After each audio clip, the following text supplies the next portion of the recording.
नमस्कार दोस्तों, स्वागत है आपका अपने YouTube चैनल ब्राइट स्टडी में। एसएससी जीडी भर्ती 2025 जो आपकी चल रही है, उसके लिए सेपरेट वीडियो है जो आपका 4 फरवरी 2025 को एग्ज़ाम है पहला आपका। तो कई कैंडिडेट एग्ज़ाम देने के लिए जा रहे हैं, उन सभी को बहुत बहुत शुभकामनाएं।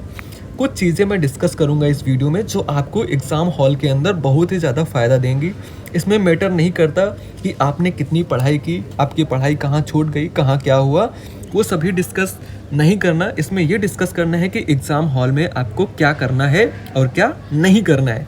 ठीक है, इस पर ये जो वीडियो है ये मेरा खुद का एक्सपीरियंस है और आप ये बताई हुई चीज़ें फॉलो करेंगे, उसके बाद आकर कमेंट ज़रूर करना कि आपको कितना फ़ायदा हुआ।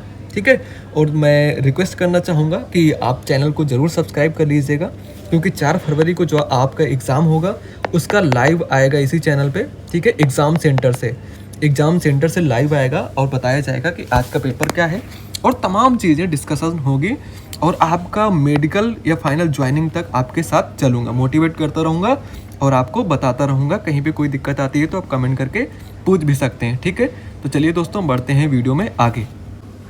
तो ये कुछ चीज़ें मैंने टाइप की हैं खुद से, ठीक है, और आपको एग्ज़ाम सेंटर में क्या करना है वो सभी चीज़ें इसमें डिस्कस की गई हैं, तो आप वीडियो को ध्यान से ज़रूर देखिएगा।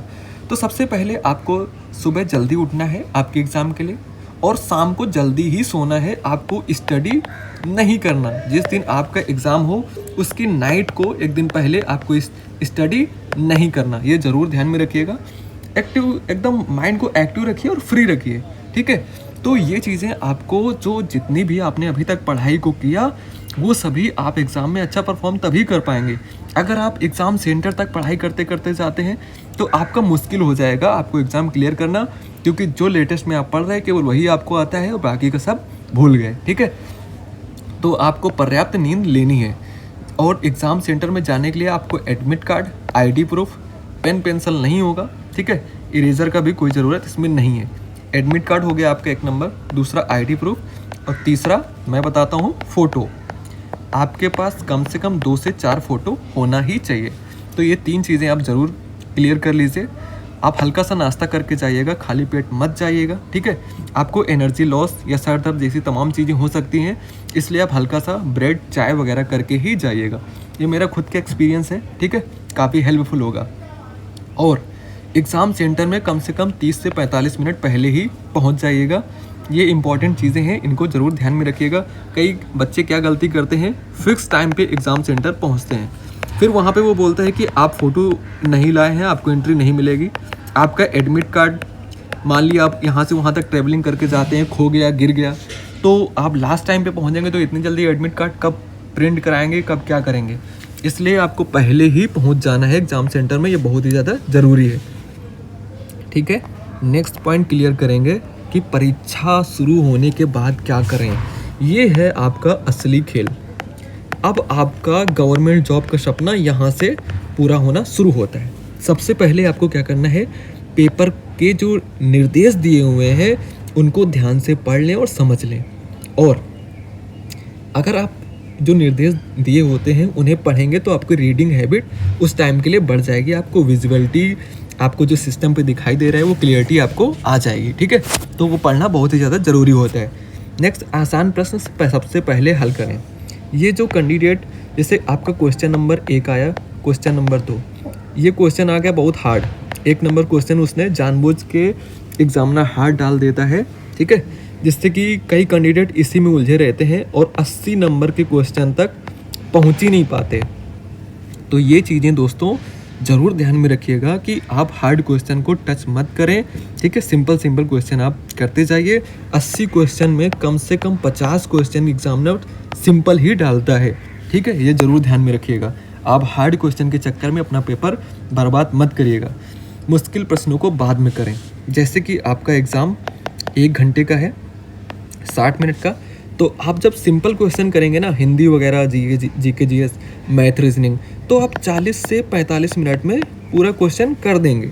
बाद का बचा हुआ 10 से 15 मिनट आप हार्ड क्वेश्चन की ओर बढ़ सकते हैं। ठीक है, और समय प्रबंधन, टाइम मैनेजमेंट का बहुत ही ज़्यादा ध्यान रखें। एक क्वेश्चन को लेकर बिल्कुल भी मत उलझिएगा।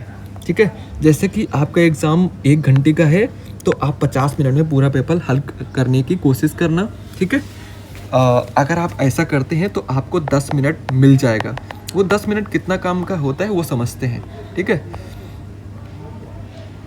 जैसे कि आप कई कैंडिडेट ऐसे हैं, 10 मिनट की अगर चर्चा करें तो 10 मिनट जो है आपका, उसमें आप एग्ज़ाम का जो आपने क्वेश्चन अटैम्प्ट किया उसका रिव्यू कर सकते हैं। जैसे कि क्वेश्चन नंबर 1 दिया हुआ है, राम ने ये किया, तो आपका ऑप्शन ABC, उसमें लिखा है कोई मैथ का क्वेश्चन है, राम ने 10% के लाभ पर, तो उसमें ऑप्शन 1 दिया है 12, 1 दिया है 12%, 1 दिया है 120%। कंफ्यूज मत होना, 12 देख के 12% में मत लगाना है, 12% देख के 12 में मत लगाना। अगर लगा भी दिया है तो जो आपका 10 मिनट बचा हुआ है उस पर क्वेश्चन क्रॉस चेकिंग कर लेना, ठीक है। जो आप कर पाए वो ज़रूर कर लेना, काफ़ी हेल्पफुल होगा। नेक्स्ट क्या है कि निगेटिव मार्किंग। निगेटिव मार्किंग से भी बचना होता है दोस्तों। अब आपका निगेटिव मार्किंग काफ़ी कम है तो उसमें भी बच सकते हैं। कैसे? जैसे कि आपका ऑप्शन कोई भी दिया है ABCD, आपको लग रहा है कि आपका A और B दोनों में से कोई एक आंसर है 100%, आप C D कट कर दिए, तभी इसको आप आंसर लगाइएगा, या तो A या B को, ठीक है, जो आपको लगे। लेकिन क्वेश्चन से आपका कोई दूर दूर तक कोई वास्ता नहीं है, आंसर समझ में ही नहीं आ रहा है, तो उस क्वेश्चन को आप स्किप कर दीजिए, तब आप निगेटिव मार्किंग से बच सकते हैं। तो ये आपके लिए काफ़ी हेल्पफुल पॉइंट मैंने टाइप किया है, और ये बाकी वही कुछ लिखा है जो मैं आपको अपना एक्सपीरियंस से बता रहा हूँ, ठीक है। और परीक्षा खत्म होने से पहले क्या करें, सभी उत्तरों को दोबारा जांच लें। जो मैंने बताया कि 10 मिनट आपका जो टाइम मिला है उस पर रिव्यू आप कर सकते हैं, ठीक है। और जल्दीबाजी ना करें, समय समाप्त होने से पहले ही पेपर ना करें, ठीक है। ये तमाम चीज़ें हैं जो मैंने टाइप करके रखी हैं। सबसे इम्पॉर्टेंट है दोस्तों कि आपका कॉन्फिडेंस लेवल क्या होगा एग्ज़ाम में। आत्मविश्वास और मानसिक शांति को बनाए रखें। क्या है? जैसे कि परीक्षा में घबराएं नहीं, शांत रहें, सकारात्मक सोच रखें और खुद पर भरोसा रखें, गहरी सांस लें और धैर्य से काम लें। अब यहाँ पे ये सभी मैंने पॉइंट को क्लियर कर रखा है, ठीक है। आपके एग्ज़ाम से लेकर, मतलब कि एंट्री से लेकर एग्ज़ाम के लास्ट तक, और एग्ज़ाम हॉल के अंदर का माहौल तक मैंने सभी पॉइंट को क्लियर कर रखा है।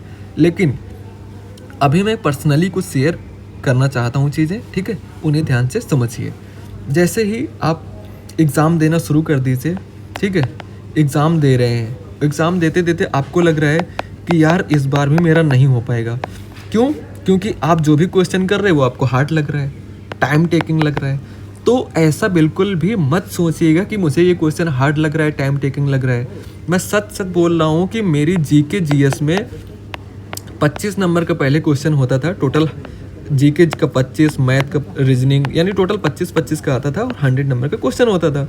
तो GK का जो ही क्वेश्चन मैं करूँ मुझे बहुत हार्ड लगे। मैंने 25 में से केवल 15 क्वेश्चन ही अटैम्प्ट किया, ठीक है।